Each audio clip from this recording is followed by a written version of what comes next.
तो आज हम लोग बायोलॉजी में क्लासिफिकेशन ऑफ एनिमल किंगडम, जंतु जगत का वर्गीकरण पढ़ेंगे, जो बीपीएससी, दरोगा, एसएससी, रेलवे सभी एग्जाम के लिए मोस्ट इम्पॉर्टेंट टॉपिक है। ओके, तो इसमें हम लोग पूरा जंतुओं का वर्गीकरण देखेंगे कि किन किन जंतुओं को किस किस वर्ग में रखा गया है। ठीक है, तो classification of animal kingdom, classification of animal kingdom, इसमें फादर ऑफ जूलॉजी कौन है?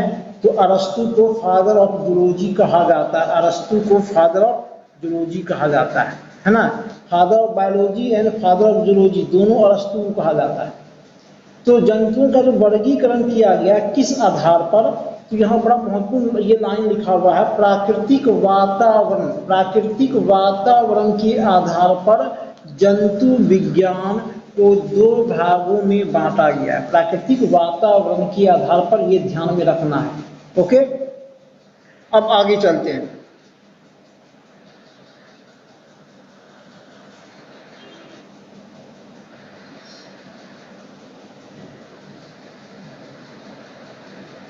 तो दो भाग में कौन कौन सा भाग है ये देख लीजिए।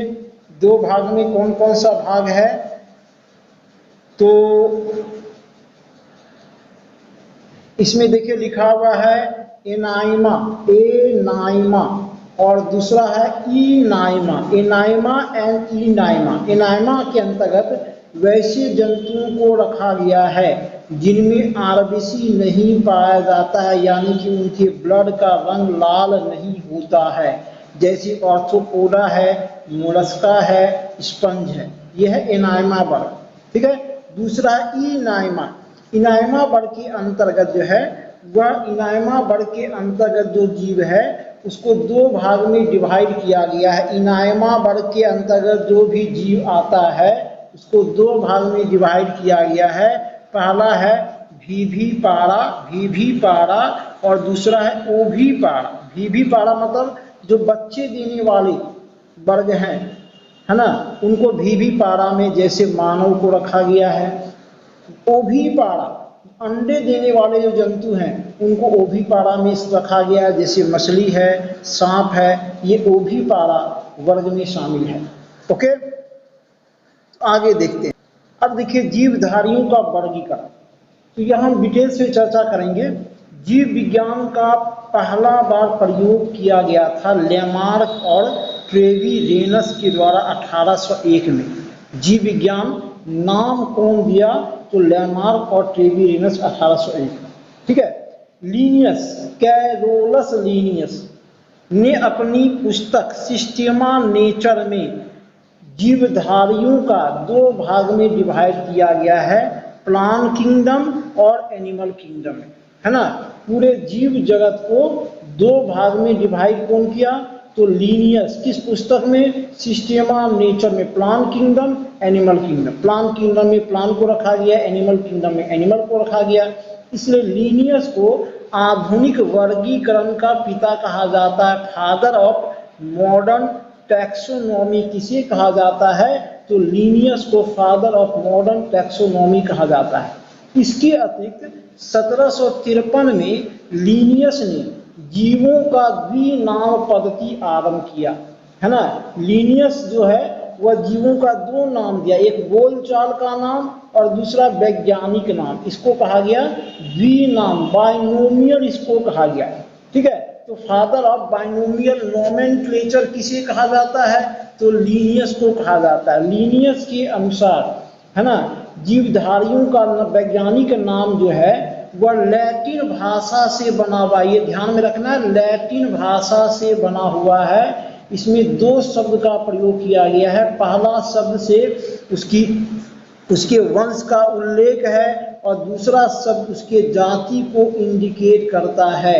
वैज्ञानिक नाम जब भी होगा दो शब्द है, पहला शब्द वंश को इंडिकेट करेगा, दूसरा शब्द जाति को इंडिकेट करेगा। जैसे मानव का वैज्ञानिक नाम होमो सैपियंस है, होमो हो गया मानव का वंश और सैपियंस हो गया उसकी जाति। इस तरह से जैसे बाघ का पैंथरा टिग्रिस, है ना, मोर का पावो क्रिस्टेटस, तो पावो हो गया उसका वंश और क्रिस्टेटस उसकी जाति हो गई। ठीक है। तो दो शब्द से मिलकर बना, ये वैज्ञानिक नाम हुआ, ये प्लांट एनिमल सब का वैज्ञानिक नाम है। अगर जंतु है तो वैज्ञानिक नाम को जूलॉजिकल नेम कहा जाता है, और अगर प्लांट है तो वैज्ञानिक नाम को बोटनिकल नेम कहा जाता है। ये नाम कौन दिया? तो लीनियस के द्वारा दिया गया। कब दिया गया? 1753 में दिया गया, इसलिए लीनियस को कहा गया father of binomial nomenclature. Okay. इसके अतिरिक्त लीनियस के अतिरिक्त एक और वैज्ञानिक हैं जो जीवधारियों का वर्गीकरण किए हैं, उनके बारे में भी हम लोग पढ़ेंगे। वह है वी टेकर। 1969 में वी टेकर के द्वारा संपूर्ण जीवों को 5 भागों में बांटा। कौन बांटा? We taker. 1969 में वी टेकर संपूर्ण जीवों को 5 भागों में बांटा। पहला मोनेरा। मोनेरा में वैसे यह मोनेरा के तहत प्रोकैरियोटिक जीव किसको कहा जाएगा? जो एक कोशिकीय जीव है, जिसमें एक ही कोशिका होता है, उसको प्रोकैरियोटिक जीव कहा जाता है ना। अर्थात जीवाणु, साइनोबैक्टीरिया जैसे ब्लू ग्रीन अलगी को शामिल किया जाता है। ये मोनेरा वर्ग है ना। मोनेरा वर्ग में बैक्टीरिया, साइनोबैक्टीरिया को शामिल किया जाता है। दूसरा वर्ग है प्रोटिस्टा वर्ग। प्रोटिस्टा वर्ग में इसमें भी एक कोशिकीय जीव है, प्रायः जलीय, है ना, और यूकैरियोटिक जीव को शामिल किया जाता है। इसमें 2 जीव है, एक कोशिकीय है और दूसरा जलीय यूकैरियोटिक। यूकैरियोटिक किसको कहा जाएगा? जिसका सेल डेवलप होता है, बहुकोशिकीय, है ना, उसको यूकैरियोटिक कहा जाता है। तो इसमें एक कोशिकीय भी है और बहुकोशिकीय जीव को शामिल किया गया है, जैसे है यूग्लिना। यूग्लिना जो है इसको कहा जाता है प्लांट और एनिमल के बीच का कड़ी। प्लांट और एनिमल के बीच का कड़ी इसलिए कहा जाता है कि जब इसको सूर्य के प्रकाश में रखा जाता है तो ये प्लांट जैसा व्यवहार करता है, यानी कि अपना भोजन स्वयं बनाता है, प्रकाश संश्लेषण की क्रिया करता है। और जब ये सूर्य के अभाव में रहता है तो ये परपोषी हो जाता है, यानी कि जंतु जैसा व्यवहार करता है। इसलिए यूग्लिना को प्लांट एंड एनिमल के बीच का कड़ी कहा जाता है। किस वर्ग का है? प्रोटिस्टा वर्ग का है यूग्लिना। ओके, प्रोटिस्टा वर्ग का यूग्लिना है। उसके बाद देखते हैं, उसके बाद देख लीजिए और क्या है। तो ये दूसरा वर्ग हो गया प्रोटिस्टा। तीसरा वर्ग देख लीजिए क्या है। तो तीसरा वर्ग प्लांट है। इसमें जितने पेड़ पौधे हैं सभी को प्लांट में, शैवाल, पुष्पीय और पुष्पीय पौधे, जितने पेड़ पौधे हैं वो प्लांट वर्ग में है। तीसरा है फंगी यानी कवक। इसमें ये कवक को भी शामिल किया गया है। कवक का सेल वाल जो है वह काइटिन का बना होता है। काइटिन नामक पदार्थ का कवक का सेल वाल, कोशिका भित्ति किसकी बनी होती है? काइटिन की। और 5वां वर्ग है एनिमल। 5वां वर्ग है एनिमल है। ठीक है। तो ये 5 वर्गों में वी टेकर बांटे। कौन कौन सा? Monera, protista, plant, fungi and animal. Okay. ये 1969 में वी टेकर के द्वारा जीव जगत को 5 भागों में बांटा गया। अब यहाँ ये क्वेश्चन है कि वायरस और बैक्टीरिया क्या है? वायरस और बैक्टीरिया क्या है, इसके बारे में थोड़ी चर्चा कर लें। तो वायरस की खोज पहले देख लीजिए। वायरस की खोज जो है वह रूसी वैज्ञानिक इवान विस्की के द्वारा किया गया था 1892 में। 1892 में जब ये तंबाकू की पत्ती में एक रोग होता है TMV, टोबैको मोज़ेक वायरस, जब इस रोग का पता लगा रहे थे तो इवान विस्की के द्वारा वायरस की खोज की गई। कब की गई? 1892। वायरस को कहा जाता है सजीव एवं निर्जीव के बीच का कड़ी। सजीव भी है और निर्जीव भी है। जब इसको पोषण मिलता है तो ये सजीव जैसा व्यवहार करता है, और जब इसको पोषण नहीं मिलता है तो ये निर्जीव जैसा व्यवहार करता है। एक वायरस है बैक्टीरियोफेज, बड़ा महत्वपूर्ण वायरस है। नाम से लगता है कि बैक्टीरिया है, लेकिन ये क्या है? बैक्टीरियोफेज क्या है? एक वायरस है जो बैक्टीरिया को नष्ट करता है, बैक्टीरिया पर, जीवाणु पर आक्रमण करता है। बैक्टीरियोफेज क्या है? एक वायरस है जो जीवाणुओं को नष्ट करता है। ओके। 1892 में इवान विस्की, ध्यान में रखना है, वायरस की खोज की। उसके बाद उसके पहले 1683 में हॉलैंड के वैज्ञानिक थे लीवेनहॉक। 1683 वायरस की खोज बाद में हुई है, बैक्टीरिया की खोज पहले हुई है, ये भी ध्यान में रखना है। हॉलैंड के वैज्ञानिक लीवेनहॉक के द्वारा बैक्टीरिया की खोज की गई। बैक्टीरिया को सर्वव्यापी कहा जाता है, यूनिवर्सल इसलिए कहा जाता है कि यह सभी जगह मौजूद रहता है। बैक्टीरिया यूनिवर्सल कौन है? बैक्टीरिया। कौन है सजीव एवं निर्जीव के बीच का कड़ी? तो वायरस। कुछ बैक्टीरिया का नाम देख लीजिए, जैसे राइजोबियम है, एजेटोबैक्टर है, एजोस्पाइरलम। ये सब बैक्टीरिया पौधे में नाइट्रोजन स्थिरीकरण यानी कि नाइट्रोजन फिक्सेशन का काम करते हैं। ये जैव उर्वरक के रूप में पौधे में काम करते हैं, बायो फर्टिलाइजर के रूप में पौधे में काम करते हैं। इसमें राइजोबियम सबसे प्रसिद्ध है, जो दलहन के फसल में जैव उर्वरक के रूप में होता है, और यह पौधे में क्या काम कर रहा है? तो नाइट्रोजन फिक्सेशन का काम ये काम करता है। ओके, तो वायरस समझ में आ गया, बैक्टीरिया समझ में आ गया। अब हम लोग देखेंगे कि हमारे पृथ्वी पर कुछ ऐसे जीव होते हैं जिनमें दो या दो से अधिक जीवों के शारीरिक लक्षण पाए जाते हैं। जैसे इसमें 3 की चर्चा की गई है। जैसे पहला है आर्कियोप्टेरिक्स। क्या नाम है? आर्कियोप्टेरिक्स। ये ऐसे जीव का उदाहरण है, ये अब विलुप्त हो गया, अब ये हमारे पृथ्वी पर नहीं है। ये ऐसे जीव का उदाहरण था जिसमें सरीसृप और पक्षी के बीच का कड़ी, सरीसृप भी उसके शरीर में सरीसृप यानी कि सांप वर्ग का भी लक्षण था और पक्षी का भी लक्षण था। जैसे देखे होंगे ड्रैगन, चीन का जो राष्ट्रीय प्रतीक है ड्रैगन, ठीक है। तो ड्रैगन उड़ता था, देखने में सांप जैसा लगता था, उड़ता था यानी कि पक्षी, सांप जैसा लगता था यानी कि सरीसृप वर्ग का है। तो किसका उदाहरण है ड्रैगन?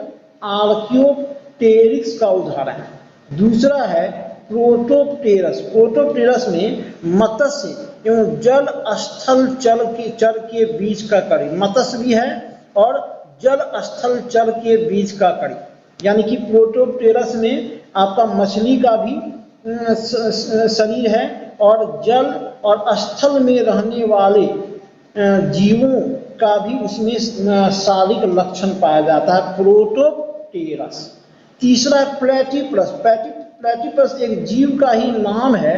इस जीव में सरीसृप एवं स्तनधारी दोनों का शारीरिक लक्षण है, लेकिन इसको स्तनधारी इसलिए माना गया है कि इस जीव में स्तनधारियों का शारीरिक लक्षण ज्यादा पाया जाता है, लेकिन इसमें सरीसृप का भी लक्षण है। प्लेटिपस। तो 3 ऐसा उदाहरण है, ऐसे जीवों का उदाहरण है जिसमें एक से अधिक जीवों के शारीरिक लक्षण पाए जाते हैं। जैसे आर्कियोप्टेरक्स है ना, सरीसृप और पक्षी के बीच का कड़ी, ये ध्यान में रखना, यही क्वेश्चन रहता है। दूसरा है प्रोटोप्टेरस, मत्स्य एवं जल स्थल चर के बीच की कड़ी। तीसरा है प्लेटिपस, सरीसृप एवं स्तनी वर्ग के बीच की कड़ी है ये प्लेटिपस। ठीक है, ये 3 है, 2 जीवों के लक्षण पाए जाते हैं। ओके, तो ये क्लियर है। अब हम लोग सभी जीवों के वर्गों का अध्ययन करेंगे कि किस किस जीव को किस वर्ग में रखा गया है, उनमें क्या शारीरिक लक्षण पाई जाती है। ओके, तो इसमें देखते हैं, पहला है प्रोटोजोआ। सभी लोग जान रहे हैं प्रोटोजोआ वैसा जीव है जो परजीवी का इंग्लिश नाम है प्रोटोजोआ। ठीक है, क्या शारीरिक लक्षण है? तो एक कोश के शरीर है, यानी कि जीवन भर एक ही कोशिका रहता है। अधिकांश परजीवी का ही नाम प्रोटोजोआ। इनमें जो है इनके शरीर का वृद्धि नहीं होता, ये सूक्ष्म जीव होते हैं। ये प्रत्यक्ष आंख से आप उसको नहीं देख सकते हैं, क्योंकि उसमें एक ही कोशिका है, उसमें सेल डिवीजन नहीं होता है। एक ही कोशिका है तो जितना जैविक कार्य होगा, भोजन, पाचन, श्वसन, सब एक ही कोशिका से होगा, है ना। इनके जीव दर में एक या अनेक केंद्रक पाए जाते हैं। तो इसमें उदाहरण ध्यान में रखना, amoeba, paramecium, Euglena, Plasmodium. Amoeba, paramecium, Euglena, Plasmodium. Amoeba के बारे में वैज्ञानिक मानते हैं कि यह अमर रहने वाला जीव है, क्योंकि इसकी मृत्यु का कोई अंदाजा नहीं है कि कब तक यह जीवित रहता है। इसलिए वैज्ञानिकों का मानना है कि अमीबा जो है वह अमर रहने वाला जीव है। अमीबा की कोशिका का नाम है स्यूडोपोडिया, कूटपाद कहा जाता है। मेरे अमीबा के कोशिका का नाम क्या है? कूटपाद। इसी कूटपाद के सहारे अमीबा अपना सारा कार्य संपन्न करता है। तो प्रोटोजोआ वर्ग का नाम जरूर याद रखेंगे, amoeba, paramecium, Euglena and Plasmodium. Okay, अब आगे देखते हैं।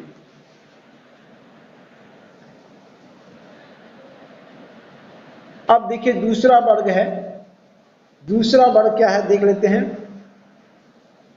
पॉरीफेरा। दूसरा वर्ग है पॉरीफेरा, ठीक है। पॉरीफेरा कौन है? तो बहुकोशिकीय। बहुकोशिकीय जो भी होगा वह प्रत्यक्ष आंख से हम उसको देख सकते हैं, क्योंकि उसमें बहुत सारी कोशिकाएं हैं और जो भी बहुकोशिकीय जीव होगा उसके सेल में डिवीजन होगा, सेल का डिवीजन होगा। इसमें शरीर पर असंख्य छिद्र होता है, असंख्य छिद्र होता है। सभी जंतु खारे जल में पाए जाते हैं, समुद्र में पाए जाते हैं, है ना। ये खारे जल में समुद्री जीव है। जैसे स्पंज, स्पंज जो है वह इस तरह का संरचना है। स्पंज मतलब क्या हुआ? गद्दा, गद्दा का टुकड़ा जो होता है उसको हम लोग स्पंज कहते हैं। स्पंज मतलब कि जो पानी को सोख लेता है, इस तरह का संरचना होगा। और ये इसमें चलन नहीं होता, ये चलता नहीं, एक ही जगह स्थिर रहता है। इसमें कोई एक्टिविटी नहीं रहता है, एक ही जगह वह स्थिर रहता है। स्पंज किस वर्ग का है? पॉरीफेरा। ओके, तीसरा देखते हैं। तीसरा क्या है देख लीजिए, तीसरा देख लीजिए आपका सिलेंट्रेटा। सिलेंट्रेटा का दूसरा नाम निडेरिया भी है। क्या नाम है? निडेरिया, सिलेंट्रेटा या निडेरिया। क्या इसमें लक्षण है? तो ये बहुकोशिकीय है, यानी कि यह भी दिखाई देगा। मुख के चारों ओर कुछ धागे की तरह संरचनाएं पाई जाती है जो भोजन को पकड़ने में मदद करता। मान लो ये मुख है, मान लो ये मुंह है, तो धागे की तरह का इस तरह का संरचना होता है। ये धागा का तरह का संरचना जो है, यह कोई शिकार आया भोजन के लिए तो यही इसको पकड़कर मुंह में डालता है, ये काम करता है। ओके, तो ये आपका हो गया। सिलेंट्रेटा में कौन कौन सा वर्ग है? तो सबसे प्रसिद्ध वर्ग है हाइड्रा। हाइड्रा किस वर्ग का है? सिलेंट्रेटा। जेलीफिश एंड मूंगा, ये सब समुद्री जीव है सिलेंट्रेटा, ठीक है। पॉरीफेरा, सिलेंट्रेटा सब समुद्री जीवों का वर्ग है। तो सिलेंट्रेटा वर्ग का जीव हाइड्रा, जेलीफिश एंड मूंगा। ओके, अब आगे देखते हैं सिलेंट्रेटा में और क्या लिखा हुआ है। तो सिलेंट्रेटा में जो है वह ये ध्यान में रखना है कि सिलेंट्रेटा वर्ग में आरबीसी नहीं पाया जाएगा।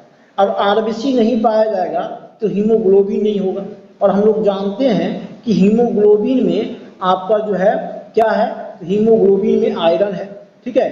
हीमोग्लोबिन में आयरन है। अब हीमोग्लोबिन ही नहीं है तो आयरन भी नहीं होगा। हीमोग्लोबिन की जगह पर ऐसे जीव में हीमोसाइनिन होता है, हीमोसाइनिन। और जहां हीमोसाइनिन होगा, जो आयरन की जगह पर जो है कॉपर पाया जाएगा, तांबा पाया जाएगा, और ब्लड का रंग लाल नहीं होगा, उजला होगा, पीला होगा, हरा होगा, लेकिन ब्लड का रंग लाल नहीं होगा। हीमोसाइनिन होगा, हीमोग्लोबिन की जगह पर हीमोसाइनिन, आयरन की जगह पर कॉपर। ओके, चौथा जो वर्ग है वह है प्लेटीहेलमिन्थस। प्लेटीहेलमिन्थस, इसको कृमि वर्ग भी कहा जाता है, कृमि वर्ग। कृमि वर्ग की विशेषता क्या है कि पाचन तंत्र विकसित नहीं होता, होगा लेकिन पूर्ण विकसित नहीं होगा।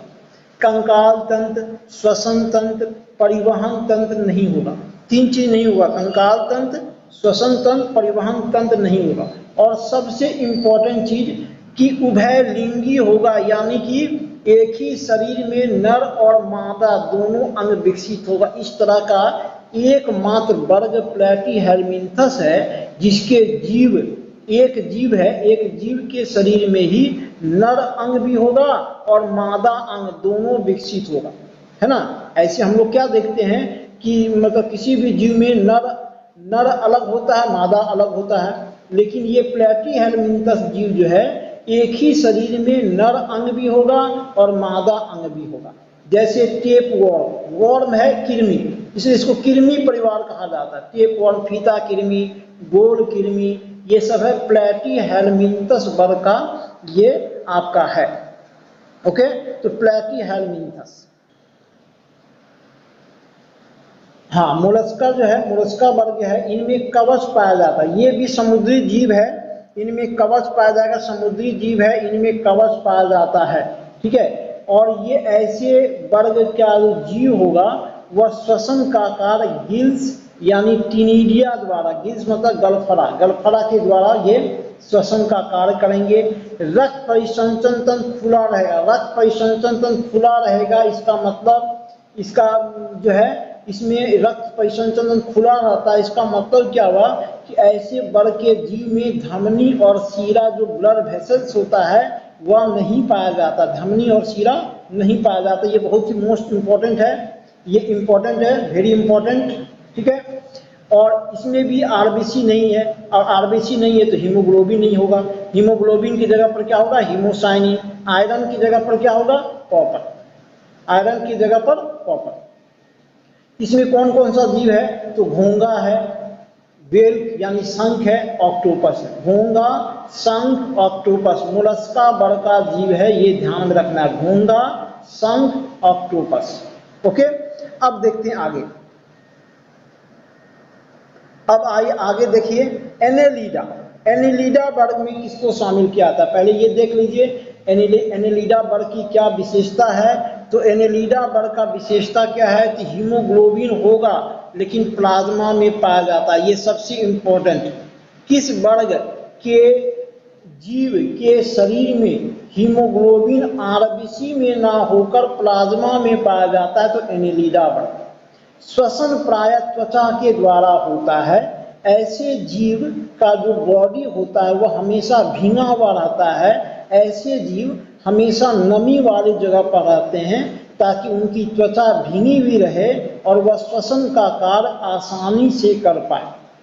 एनेलिडा वर्ग में कौन है, तो केंचुआ है, जोंक है, केंचुआ, जोंक एनेलिडा वर्ग में है। केंचुआ को किसानों का मित्र कहा जाता है। किसानों का मित्र किसको कहा जाता है, केंचुआ को।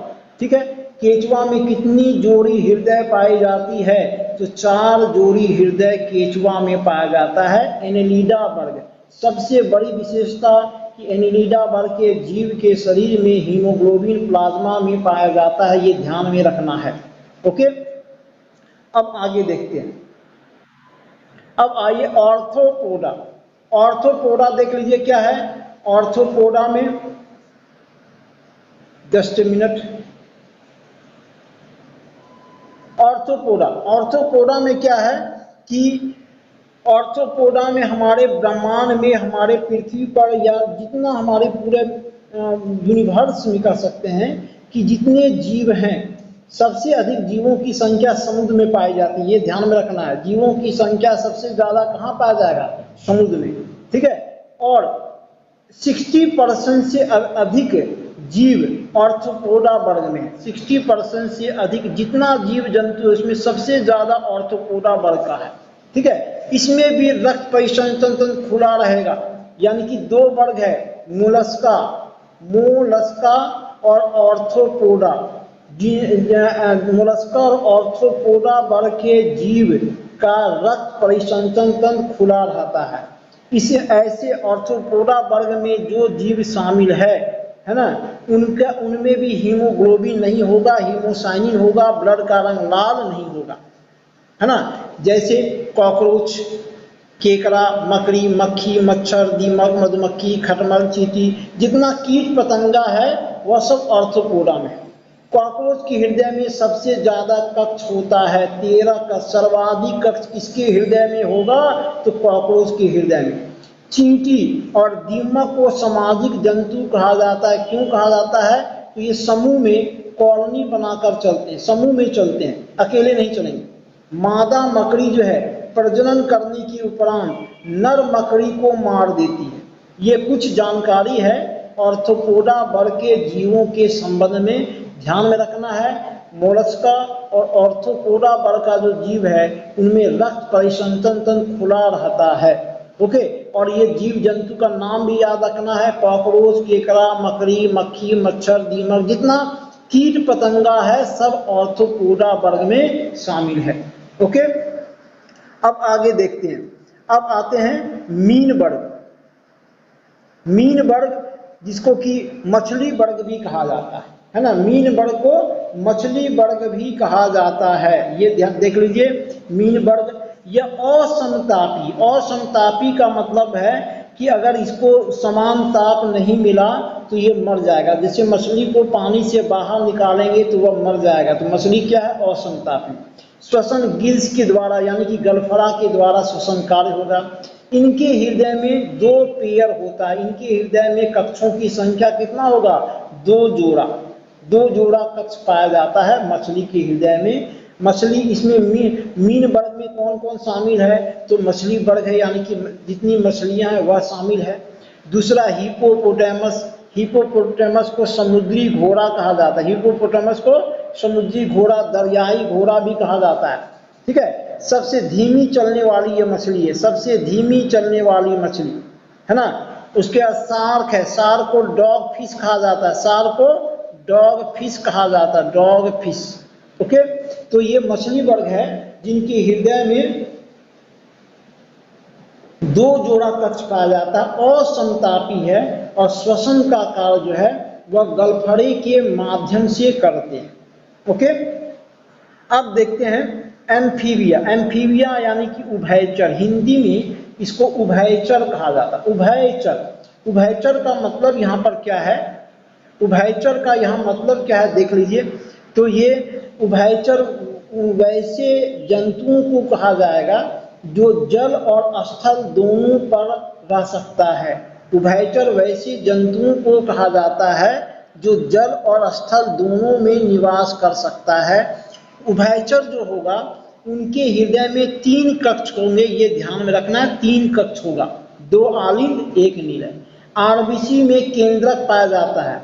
मानव और अन्य स्तनधारियों की आरबीसी में केंद्रक नहीं होता है। स्तनधारियों में केवल ऊंट और लीमा के आरबीसी में केंद्रक पाया जाता है, लेकिन उभयचरों के आरबीसी में केंद्रक उपस्थित रहता है। जैसे मेढक है, टोड है और सैलामेंडर है। मेढक, टोड, सैलामेंडर किस वर्ग में है, एम्फीबिया उभयचर। मेढक को एम्फीबियन कहा जाता है। क्यों कहा जाता है, तो मेढक जल और स्थल दोनों पर निवास कर सकता है। ओके, अब आगे देखते हैं। मेढक पानी नहीं पीता है ना, बल्कि वह अपनी त्वचा के द्वारा पानी का अवशोषण करता है। हम लोग देख चुके हैं त्वचा से सांस लेता है मेढक, इसलिए मेढक जो है वह हमेशा नमी वाले जगह पर निवास करना चाहता है। ठीक है, अब आइए सरीसृप वर्ग, रेप्टिलियन वर्ग उसको कहा जाता है, रेप्टिलियन वर्ग। जो भी रेप्टिलियन वर्ग होगा इनकी त्वचा सूखी हुई होगी, ड्राई होगा त्वचा और खुरदरी होगी, रेंगने वाले जीव होंगे और सबसे बड़ी विशेषता कि शीतकाल में ये निष्क्रिय होंगे, यानी कि ये कोल्ड ब्लडेड एनिमल होगा।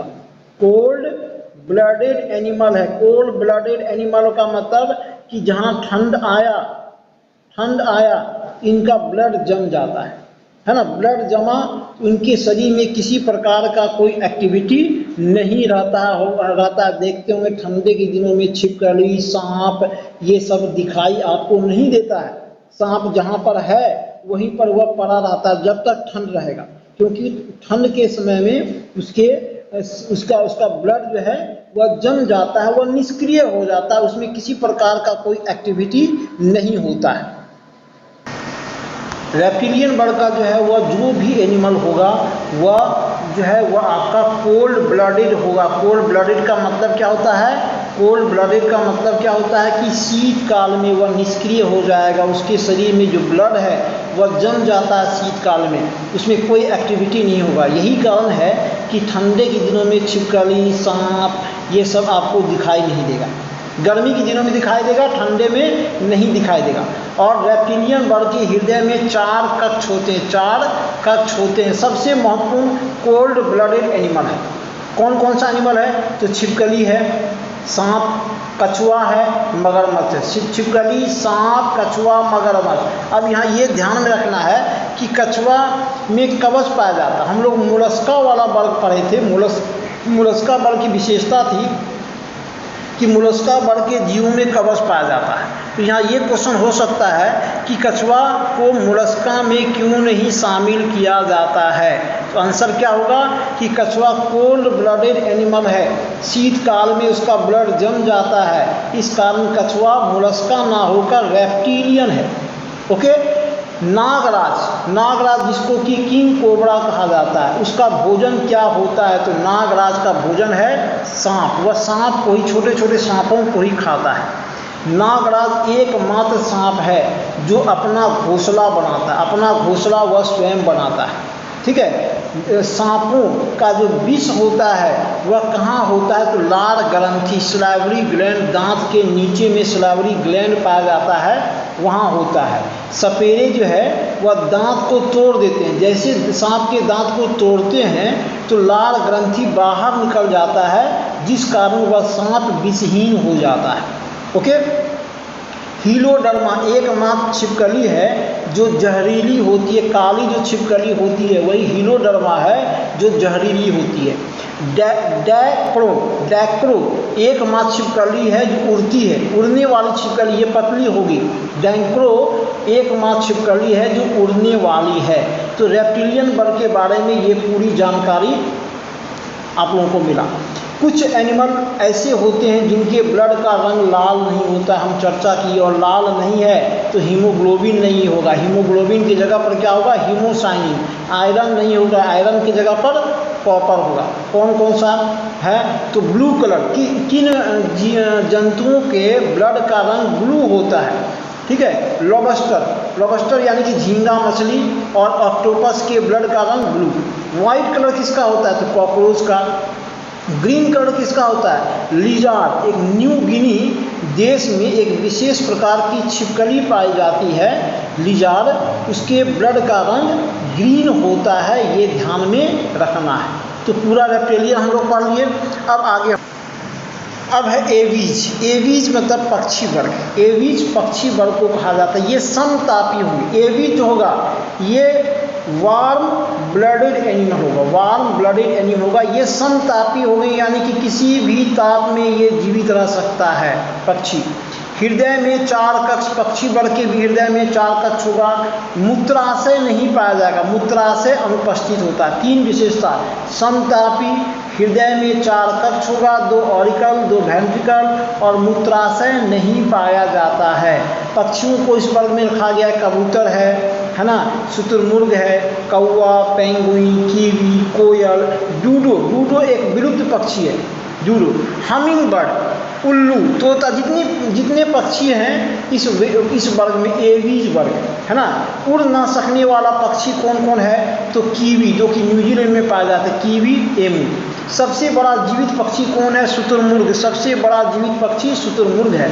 सबसे छोटा पक्षी कौन है? Humming bird. और हमिंग बर्ड की विशेषता होती है, हमिंग बर्ड का हिंदी नाम है गुंजन पक्षी, गुंजन।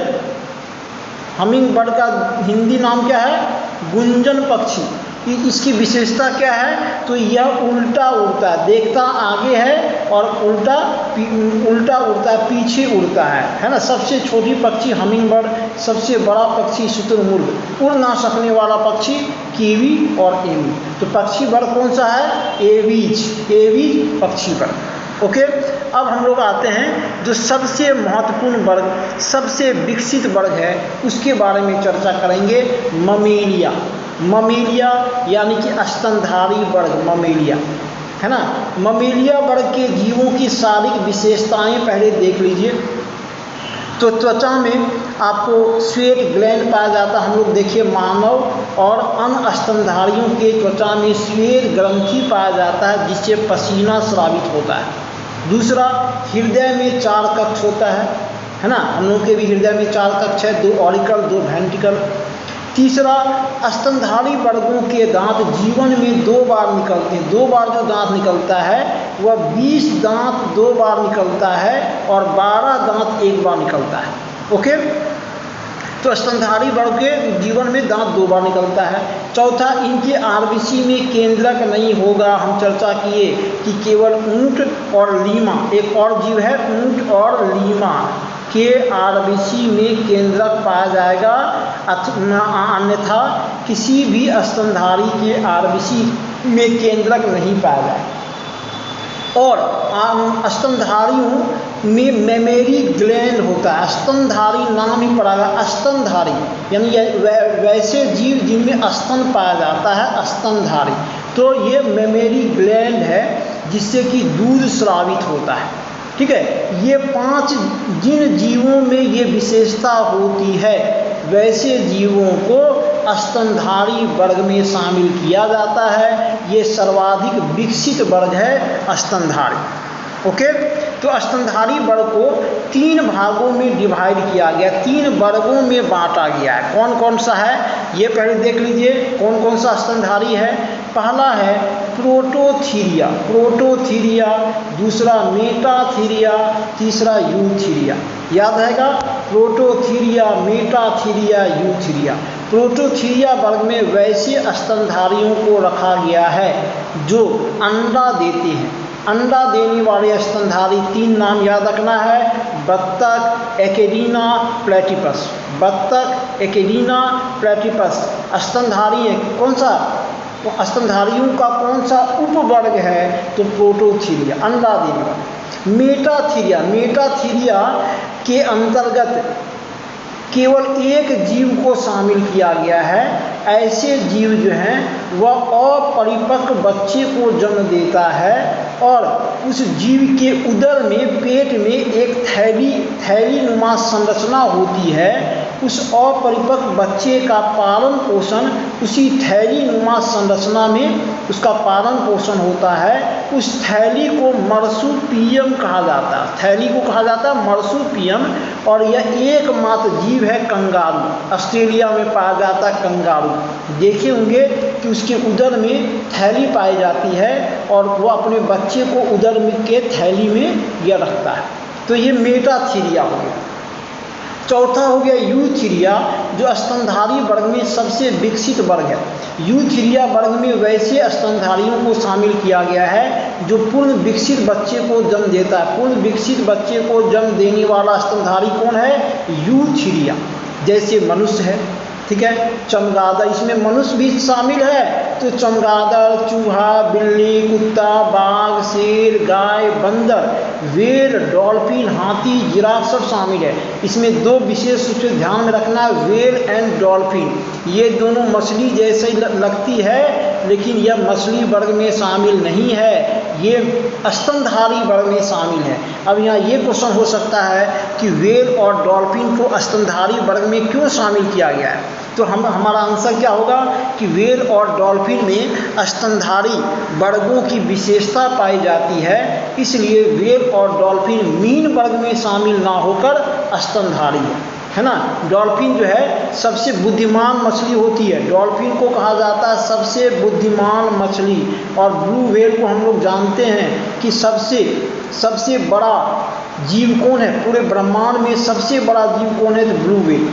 ब्लू व्हेल को छोड़कर जितने स्तनधारी हैं सभी चौपाया हैं, यानी कि 4 पैर होता है। ब्लू व्हेल को छोड़कर जितने स्तनधारी हैं चौपाया। सबसे बड़ा जीव ब्लू व्हेल, सबसे बड़ा स्थलीय जीव हाथी, सबसे बड़ा स्थलीय जीव है हाथी, ठीक है। सबसे लंबा स्थलीय जीव तो जिराफ है ना। सबसे बड़ा जीव ब्लू व्हेल, सबसे बड़ा स्थलीय जीव हाथी, सबसे लंबा स्थलीय जीव जिराफ। ओके, तो ये ब्लू व्हेल हो गया। Duck bile platypus, duck bile platypus एक ऐसा स्तनधारी है जो विषैला होता है ना। एकमात्र विषैला स्तनधारी कौन है, तो डक बाइल्ड प्लेटिपस। सबसे छोटा स्तन, सबसे बड़ा स्तनधारी तो हम लोग देख लिए ब्लू व्हेल। सबसे छोटा स्तनधारी कौन है? तो कलम जैसी पूंछ वाला दुर्लभ छुछुंदर है जो मलेशिया में पाया जाता है। इसको कह सकते हैं कि चूहे के आकार का, बहुत ही छोटा चूहा का आकार का होता है छुछुंदर, ठीक है। यह सबसे छोटा स्तनधारी। किस स्तनधारी जीव के ब्लड का ताप सबसे ज़्यादा होता है? तो बकरी का। 40 डिग्री सेल्सियस टेम्परेचर होता है ब्लड का। सबसे कम किसका होता है? तो ऑस्ट्रेलिया में पाया जाने वाला एक चींटी खोर स्तनधारी है जिसके ब्लड का टेम्परेचर सबसे कम 22 डिग्री सेल्सियस होता है, ठीक है। तो ये पूरा स्तनधारी वर्ग हम लोग समझे 3 वर्ग होता है, प्रोटोथीरिया, मेटाथीरिया और यूथीरिया। प्रोटोथीरिया में किसको रखा गया? अंडा देने वाला स्तनधारी। कौन कौन सा जीव है? बत्तख, एकेडिना, प्लेटिपस। मेटाथीरिया में किसको रखा गया? तो एक मादा जीव है कंगारू, जो कि अपरिपक्व बच्चे को जन्म देता है और उसके उदर में एक थैली होता है, उसी थैली में उस बच्चे का पालन पोषण होता है। तीसरा जो सबसे विकसित स्तनधारी है वह है यूथीरिया। यूथीरिया वर्ग में किस स्तनधारी को रखा गया है? तो वैसे स्तनधारी जो कि पूर्ण विकसित बच्चे को जन्म देता है, जैसे मनुष्य है, चमगादड़, चूहा, बिल्ली, कुत्ता। इसमें 2 का ध्यान में रखना है कि ये व्हेल और डॉल्फिन भी स्तनधारी है, ना कि मीन है। मीन वर्ग में नहीं है, स्तनधारी है, इसको विशेष रूप से ध्यान में रखना है, ठीक है। तो आज हम लोग जो है विशेष रूप से बहुत ही महत्वपूर्ण चैप्टर एनिमल किंगडम का अध्ययन किए, है ना। इसमें हम लोग पूरा डिटेल्स में देखें कि क्या क्या एनिमल किंगडम में कौन कौन सा जीव आता है, किस जीव को किस वर्ग में रखा गया है, उस जीव की शारीरिक विशेषताएं क्या है। यह अक्सर एग्जाम में क्वेश्चन पूछा जाता है। तो इस तरह से आप लोग इसको खूब अच्छा से देख लीजिए, ठीक है, अच्छी तरह से समझ लीजिए। ये आने वाले एग्जाम के लिए मोस्ट इम्पॉर्टेंट टॉपिक हो सकता है। तो okay, thank you to all.